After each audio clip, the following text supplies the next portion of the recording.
नमस्कार दोस्तों, Gyandeep private ITI अहिरबाज खंडोल की ऑनलाइन क्लास में आपका स्वागत है। मैं भूपेंद्र चौधरी। तो आज का जो टॉपिक है वो है अर्थिंग, और इसमें पढ़ेंगे कि जो अर्थिंग है वो क्या होती है, उसकी क्या आवश्यकता है, उसके क्या प्रावधान हैं, या उससे संबंधित जितने भी हमको जानकारी लेनी हो सारी चीज़ आज पढ़ेंगे। तो पहली बात आती है कि अर्थिंग होती क्या है। तो एक कैसा साधन है अर्थिंग, तो उसके बारे में हम बोल सकते हैं कि अर्थिंग एक वह साधन है जो विद्युत चालित मशीन को या उपकरण आदि को, जब उसमें आप फेज प्रोवाइड करते हैं कि फेज तार, उसमें उसकी जो बॉडी है, जो मेटेलिक जो उसका कवर है या धात्विक आवरण जिसको बोल सकते हैं, तो धात्विक आवरण से जब फेज तार स्पर्श करेगा तो स्पर्श करने की स्थिति में मनुष्य को विद्युत झटका लगेगा, और विद्युत झटके से जो सुरक्षा प्रदान करता है, जो उसको कवर अप करता है, तो उसे ही अर्थिंग कहते हैं। तो यानी कि मशीन और मानव की सुरक्षा के लिए जो प्रोटेक्टिव डिवाइस प्रयोग की जाती है उसे हम अर्थिंग कहते हैं। यानी कि अर्थिंग को हम प्रोटेक्टिंग एक तरह से सुरक्षात्मक साधन भी कह सकते हैं। यानी कि सीधा सीधा आप बोल सकते हैं कि ऐसा साधन जो मशीन और मानव की सुरक्षा कर सके, वो अर्थिंग कहलाती है। दूसरा बिंदु आता है वो ये आता है कि अर्थिंग की आवश्यकता क्यों महसूस हुई, कि अर्थिंग की आवश्यकताएं क्या है, क्यों अर्थिंग को क्यों करते हैं। तो उससे सबसे बड़ा फंडामेंटल ये आता है कि सबसे पहली बात ये आती है कि एक लाइटनिंग अरेस्टर मान होता है, यानी कि आकाशीय बिजली। तो जो भी ऊंची ऊंची बिल्डिंगें हैं, ऊंची चिमनियां हैं, या उससे संबंधित जो भवनें हैं, तो जब लाइटनिंग अरेस्टर यानी कि आकाशीय बिजली जब जमीन की साइडों आती है तो वो सबसे पहले सबसे नजदीक का संपर्क ढूंढती है। तो नजदीक का जो संपर्क है वो ऊंची बिल्डिंग या चिमनियां मिलेंगी। तो यानी कि उनमें एक तड़ित चालक स्थापित कर दिया जाता है उनके सिरे पर, यानी कि उसके टॉप पर, और उस तड़ित चालक से जो अर्थ वायर है वो जमीन में स्थापित कर दिया जाता है। तो यानी कि जो लाइटनिंग अरेस्टर के माध्यम से उच्च वोल्टेज का मान उस बिल्डिंग पे आएगा, तो लाइटनिंग अरेस्टर यानी कि तड़ित चालक के माध्यम से उसका पूरा का पूरा जो वोल्टेज का मान है वो जमीन में प्रवाहित हो जाएगा, उस बिल्डिंग को या उस चिमनी को किसी भी प्रकार की कोई क्षति नहीं पहुंचेगी। तो इस तरीके से इसकी आवश्यकता महसूस हुई। या फिर ऐसे बोल सकते हैं कि या कोई ओवरहेड लाइन है जिसको हम सिरोपरी लाइन बोलते हैं।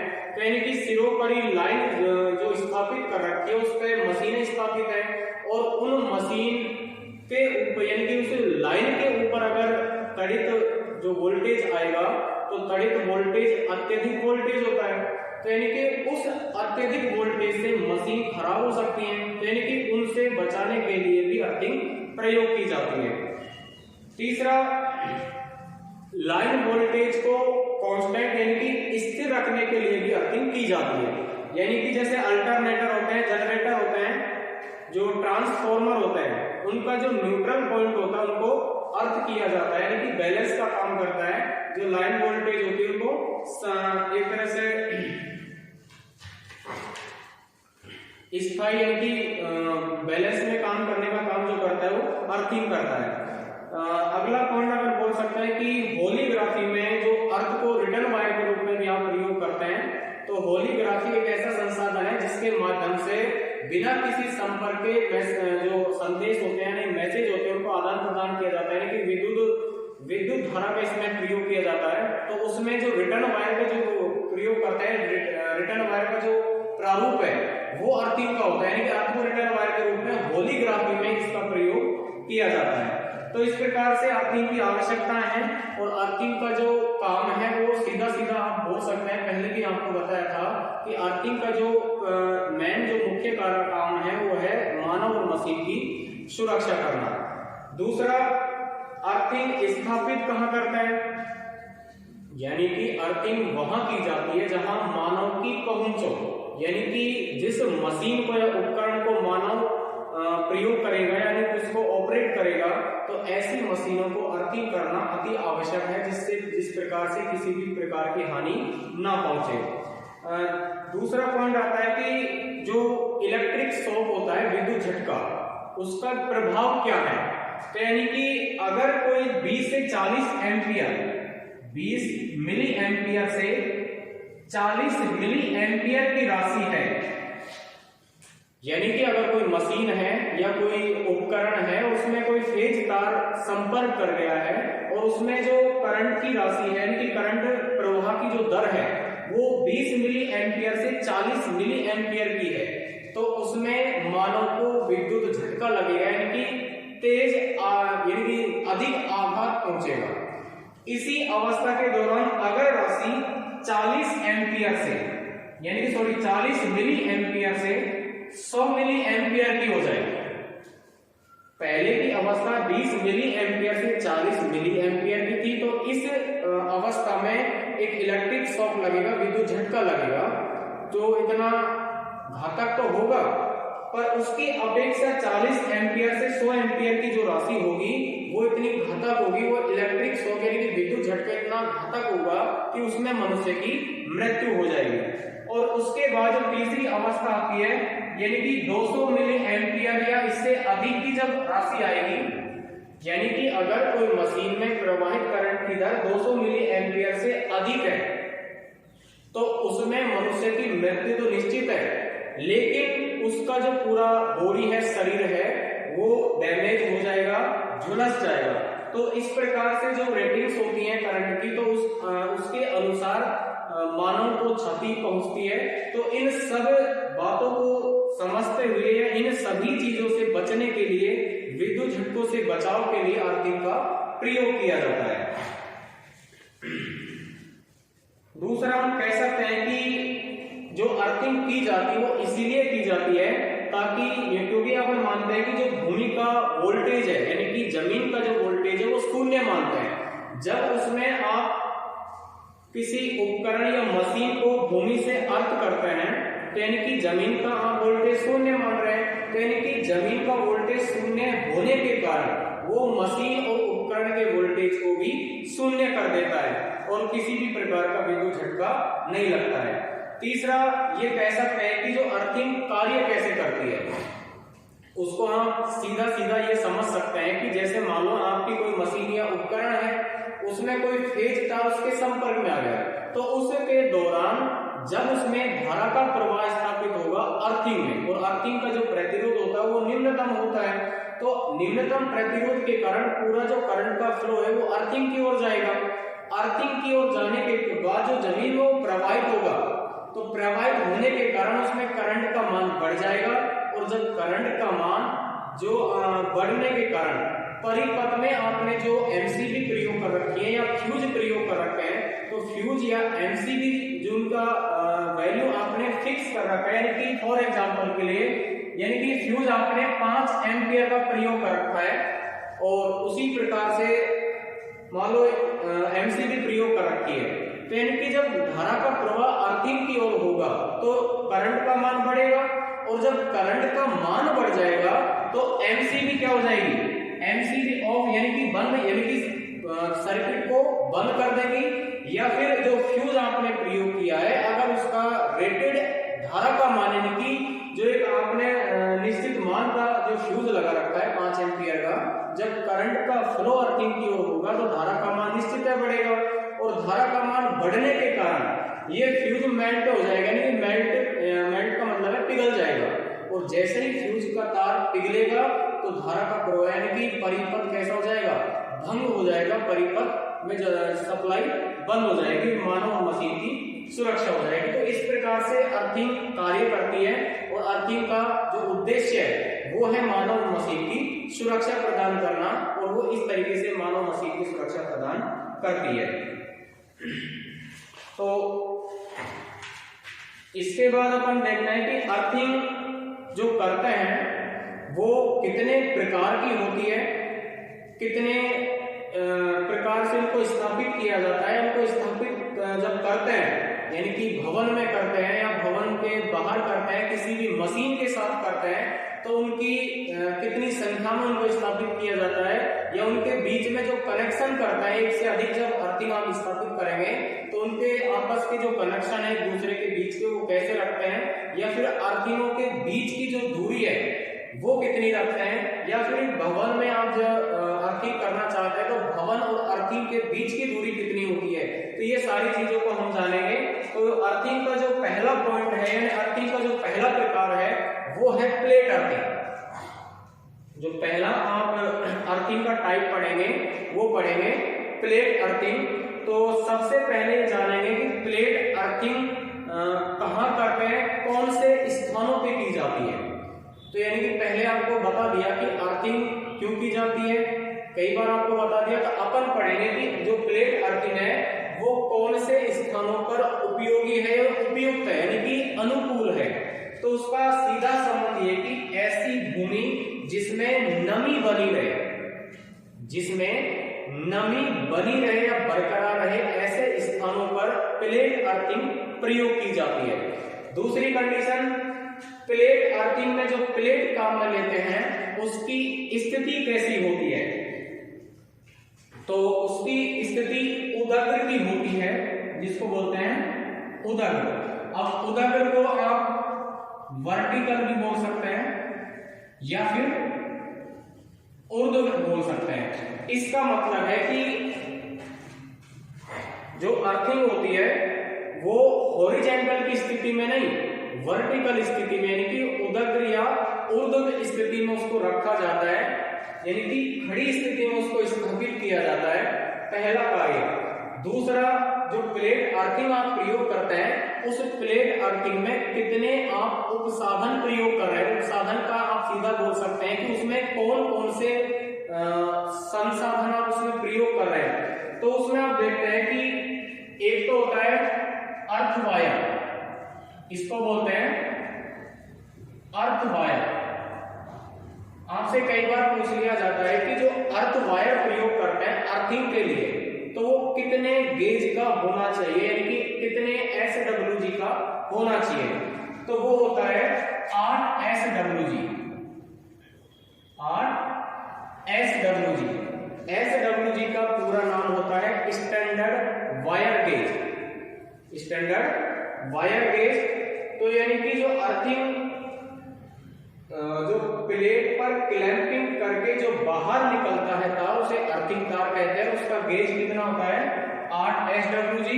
दूसरा, ये जो अर्थिंग तार है जिस पाइप के माध्यम से बाहर निकलता है, यानी कि आप इसको प्लेट पर क्लैंपिंग करके और इसको सीधा ना निकालकर पाइप में से निकालते हैं तो उस पाइप का गेज यानी कि उसका डाया जिसको व्यास कहते हैं वो कितना होता है।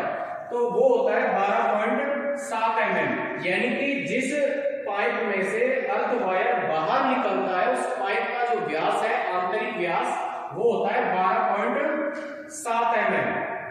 कई किताबों में आपको 12 mm का भी मिल जाएगा, पर बाकी में हम उसको मानते हैं 12.7 mm।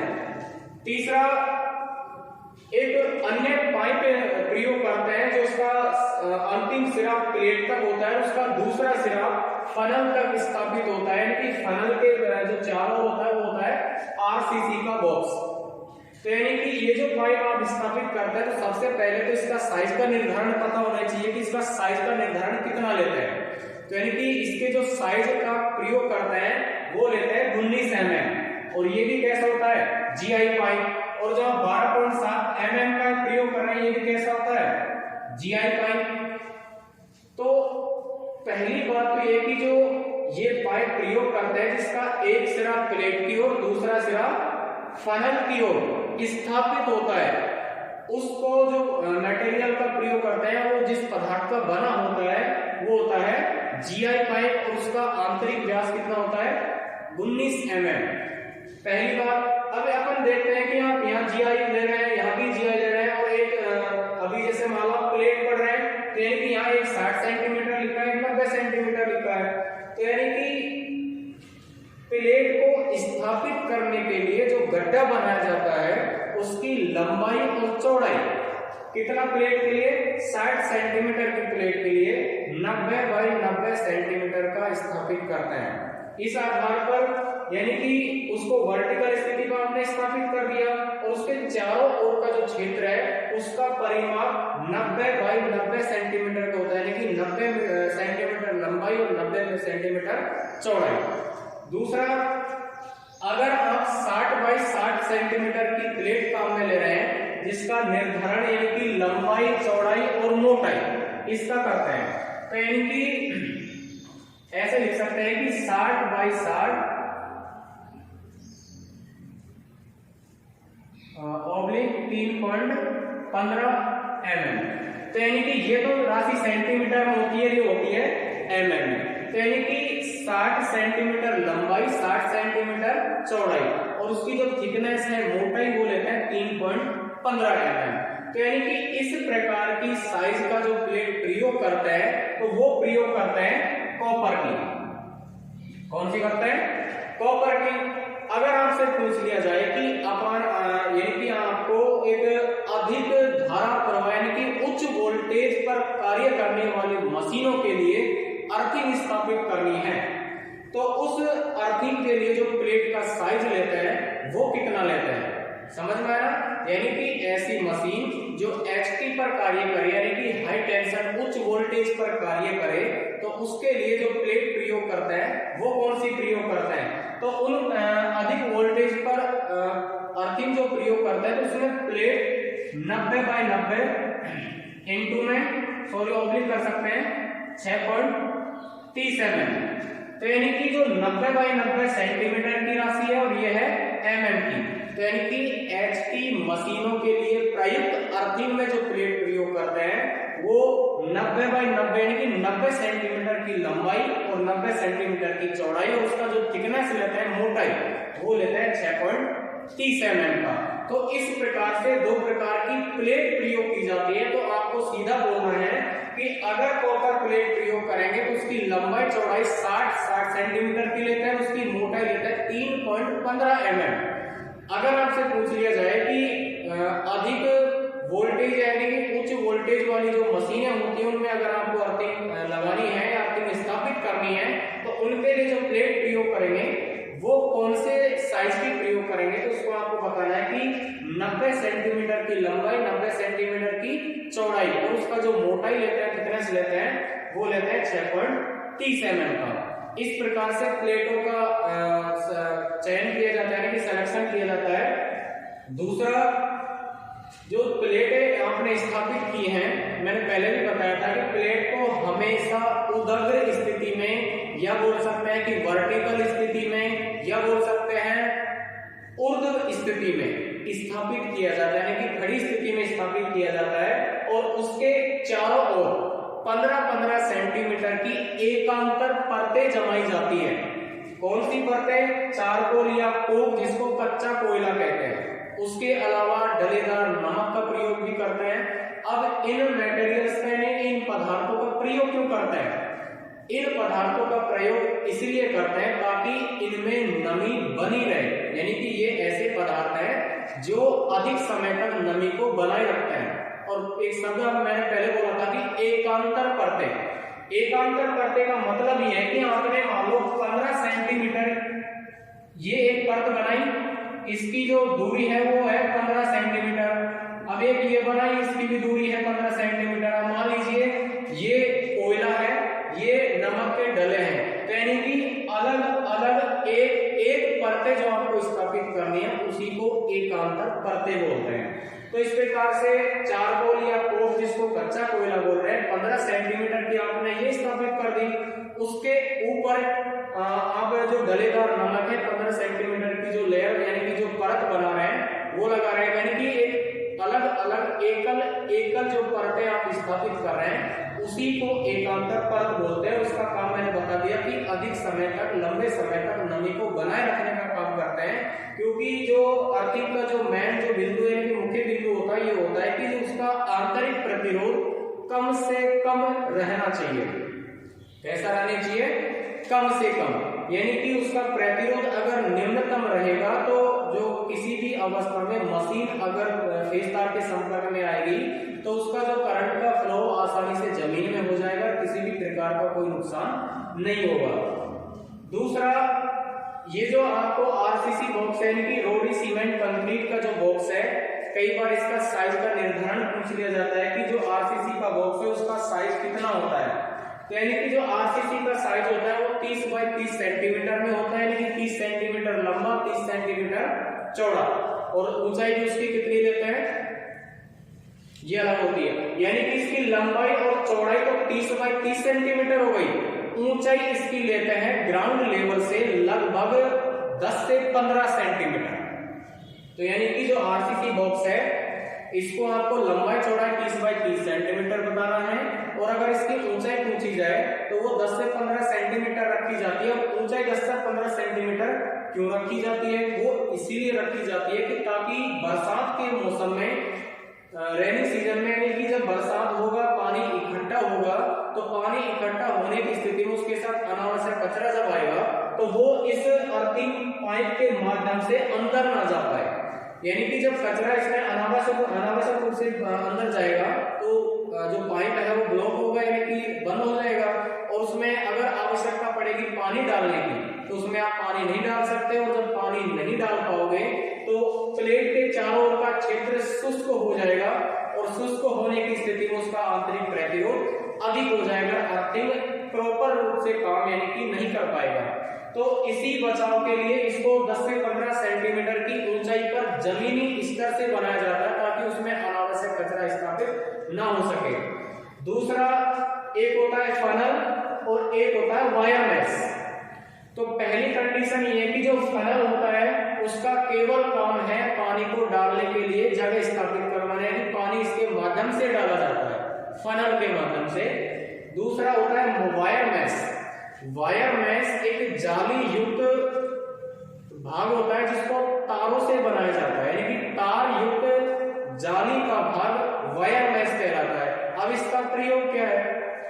इसका प्रयोग यह है कि जब आप इसमें पानी डालें या बरसात के मौसम में अगर इसमें पानी जाने लग जाए तो वायर मैश उस अनावश्यक कचरे को जाली के माध्यम से ऊपर ही रोक लेता है, पाइप के अंदर जाने में जो पाइप है 19 mm का, इसमें जाने से रोकता है ताकि ये ब्लॉकेज ना हो और उसमें किसी भी प्रकार का व्यवधान उपस्थित ना हो। इस प्रकार से अर्थिंग की व्यवस्था की जाती है। तो आपसे कई बार पूछ भी लेता है कि जो आरसीसी का बॉक्स है उसके ऊपर आप अगर प्रयोग करते हैं ढक्कन, तो उस ढक्कन का जो साइज है वो कितना होता है? तो यानी कि जो ढक्कन का जो साइज होता है वो उतना ही होता है जो आरसीसी बॉक्स का होता है। तो आरसीसी बॉक्स का कितना बताया था? 30 बाई 30 सेंटीमीटर। तो ढक्कन का जो कास्ट आयरन का बनाया जाता है तो उसका भी जो साइज होता है वो 30 बाई 30 सेंटीमीटर का होता है, यानी कि लंबाई चौड़ाई उस कवर की भी 30 बाई 30 सेंटीमीटर होती है।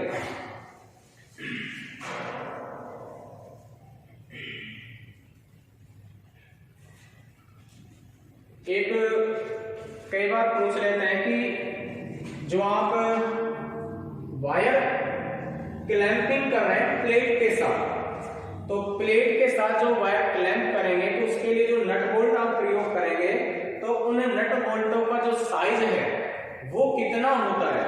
तो उनका साइज होता है 50 बाई 30 mm, जिसको इस तरीके से 50 बाई 30 mm, यानी कि लंबाई और उसका डाया निर्धारण किया जाता है।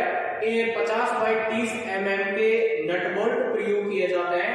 और सबसे अधिक सावधानी ये रखनी होती है कि जिस प्लेट के आप जिस धातु की प्लेट आप प्रयोग कर रहे हैं, जिस पदार्थ की प्लेट आप प्रयोग कर रहे हैं, तो उस ही पदार्थ या उसी धातु के नट बोल्ट प्रयोग आपको करने चाहिए। तो आपको यहाँ पर मैंने पहले भी बता दिया कि ये प्लेट जीआई की है, ये कॉपर की है, ये पाइप जीआई का है, ये पाइप जीआई का है।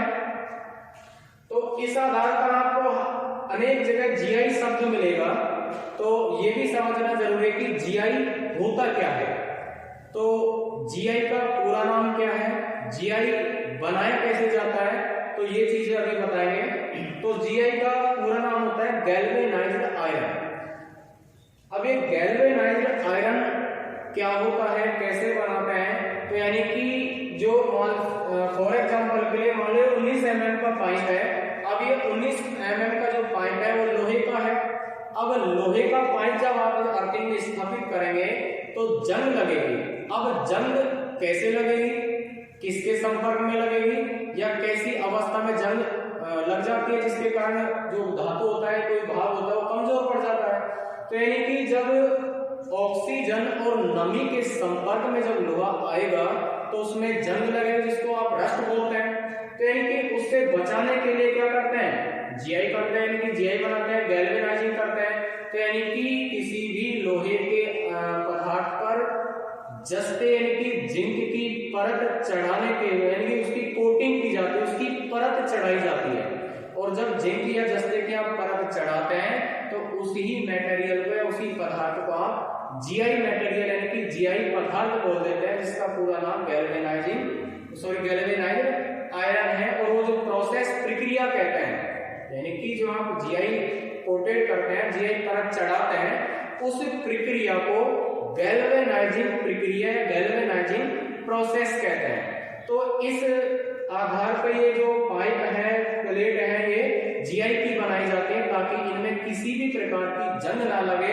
और ये इसलिए जीआई की प्रयोग की जाती है क्योंकि अर्थिंग का जो प्रतिरोध है उसका जो मुख्य बिंदु है ये होता है कि उसका आंतरिक प्रतिरोध कम रहना चाहिए। अगर इन पाइपों में, प्लेटों में अगर जंग लगेगा, रस्ट लगेगा, तो उनका आंतरिक प्रतिरोध अधिक हो जाएगा, अर्थिंग सही ढंग से कार्य नहीं कर पाएगा। इसीलिए ये पदार्थ जीआई युक्त प्रयोग किए जाते हैं ताकि इनके प्रतिरोध में किसी भी प्रकार का परिवर्तन उपस्थित ना हो। दूसरा, आपसे एक शब्द पूछ सकता है कि जैसे मान लीजिए आपने अर्थिंग स्थापित कर रखी है, तो अर्थिंग का आंतरिक प्रतिरोध ज्ञात करने के लिए, अर्थिंग का आंतरिक प्रतिरोध ज्ञात करने के लिए सबसे उपयुक्त मौसम कौन सा है, ये आपसे पूछ सकता है। तो ये सबसे जो उपयुक्त मौसम है वो होता है खुश्क मौसम, यानी कि गर्मी का मौसम। यानी कि जो खुश्क मौसम होगा उसके दौरान अर्थिंग के आंतरिक जो नमी है, यानी कि प्लेट के चारों ओर का जो नमी का क्षेत्र है वो सूख जाएगा और उसमें एक्चुअली में जो प्रतिरोध होगा, वास्तव में जो प्रतिरोध होगा उसका आप मापन कर पाएंगे और आपको पता लग पाएगा कि अर्थिंग का जो आंतरिक प्रतिरोध वो बड़ा या स्थायी है। तो यानी कि जो खुश्क मौसम होता है उसी में अर्थिंग की जो प्रतिरोध है वो चेक किया जाता है। आप बरसात के मौसम में नहीं कर सकते क्योंकि बरसात के मौसम में तो अनावश्यक पानी जाता रहेगा, नमी बनी रहेगी, तो उसमें आपको प्रतिरोध का पता नहीं चल पाएगा। तो यानी कि जो आप टेस्ट करेंगे उसका अर्थिंग को आप चेक करेंगे कि इसकी अर्थिंग कितनी है, इसका प्रतिरोध कितना है, तो वो खुश्क यानी कि गर्मी के मौसम में आप कर सकते हैं। दूसरा, ये कई बार पूछ लेता है कि जो आप अर्थ वायर प्रयोग कर रहे हैं,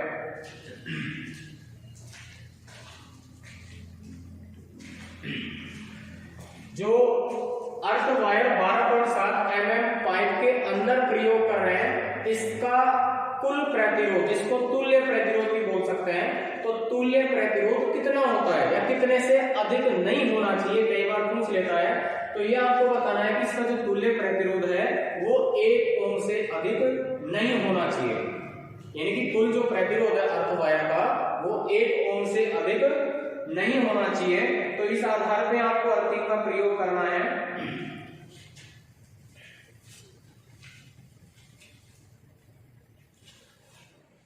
तो इस प्रकार की जो अर्थिंग प्रयोग की जाती है वो प्लेट अर्थिंग है। और मैंने बता भी दिया कि जो प्लेट अर्थिंग है वो ऐसे स्थान पर प्रयोग की जाती है जहां पर नमी उपयुक्त हो, नमी स्थायी हो, बरकरार हो। एक शब्द ये भी पूछ सकता है कि जो अर्थिंग के लिए जो गड्ढा खोदते हैं वो लगभग कितना होता है, तो वो लगभग मानते हैं कि 1.5 से 3 मीटर, यानी कि जो प्लेट स्थापित करने के लिए जो गड्ढा बनाया जाता है, गड्ढा खोदा जाता है, तो उसकी गहराई डिस्क कितनी होती है, तो उसकी लगभग होती है 1.5 से 3 मीटर, यानी कि गहराई 1.5 मीटर से 3 मीटर की लेते हैं। और ये भी कह सकते हैं कि तब तक खोदते हैं, यानी कि तब तक गहराई करते हैं तब जब तक नमी उपस्थित ना हो जाए। तो यानी कि जो एक्चुअली मान है वो 1.5 से 3 मीटर है। तो इस आधार पे ये सारा स्ट्रक्चर होता है जिसका प्रयोग आप अर्थिंग के रूप में करते हैं। और जितनी भी मशीनें हैं उन सब में अर्थिंग का होना अति आवश्यक है। तो इस प्रकार से जो प्लेट अर्थिंग का जो टॉपिक है आपका कंप्लीट हुआ।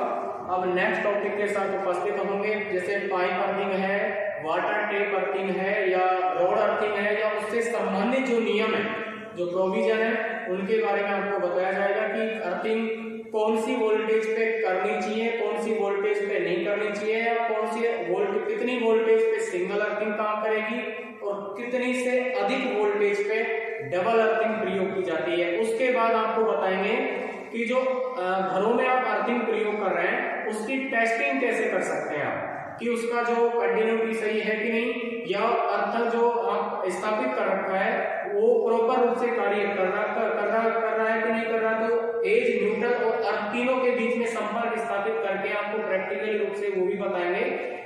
धन्यवाद। और जो भी आपका कोई क्वेरी हो तो वो बता सकते हैं।